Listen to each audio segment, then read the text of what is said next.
நீர் எங்களுக்காக சிலுவை சுமந்தீரே, உன் தியாகத்துக்கு நன்றி ஏசையா. நீர் எங்களுக்காக சிலுவை சுமந்தீரே, உன் தியாகத்துக்கு நன்றி ஏசையா.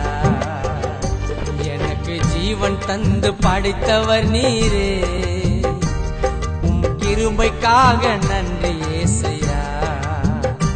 எனக்கு ஜீவன் தந்து படைத்தவர் நீரே, உம் கிருபைக்காக நன்றி ஏசையா.